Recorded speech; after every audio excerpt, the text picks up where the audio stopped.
I am joined now by Nathan Hall with the Louisiana Delta Community College, and he's here to talk about school funding opportunities.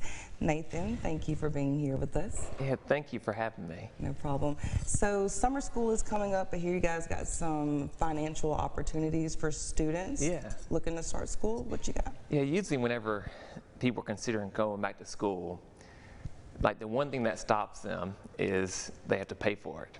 And a lot of times you think of just like the common things that you might think of. You can get a grant or you can get a loan, and you hear so much about loans, it makes people be like hesitant to go and come to school because like, well, I don't want to get any student loans, you know. But there surely is like lots of different opportunities that you can have. One of the main ones that just now Louisiana just approved, there's something called the MJ Foster Grant. And that grant will pay for up to 2 years of school. It'll pay for like short-term classes. It'll pay for, so maybe you want to get your CDL, it'll pay for that. And to qualify for it, you just have to have already received a degree. You have to make less than 3 times what our poverty line is. So like for someone who, just one person, they have to make less than about $37,000, I believe. And if you have 5 people in your house, you have to make less than $93,000. So if you have a decent amount of dependents, a lot of times you can qualify for that MJ Foster Grant. Then we also have something called a Pell Grant. That's what most people know.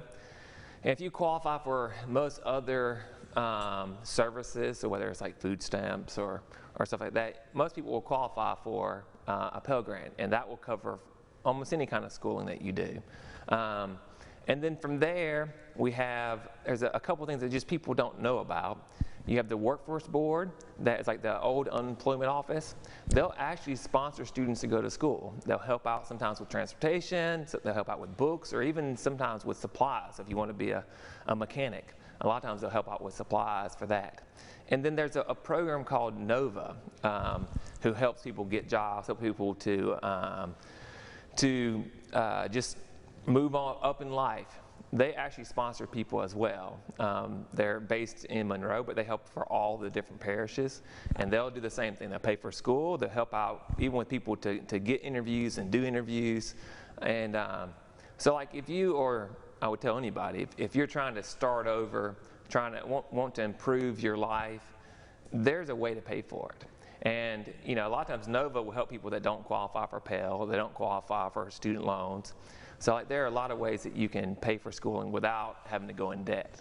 Yes, loans are just really scary, and I know there's so many resources out there, and people just don't know how to get their hands on those resources. Yeah.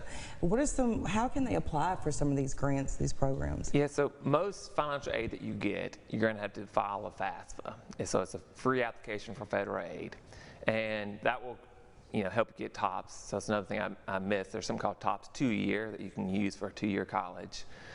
You also get that for filing your FAFSA. But the Workforce Investment Board and NOVA, you have to go to those places. All right.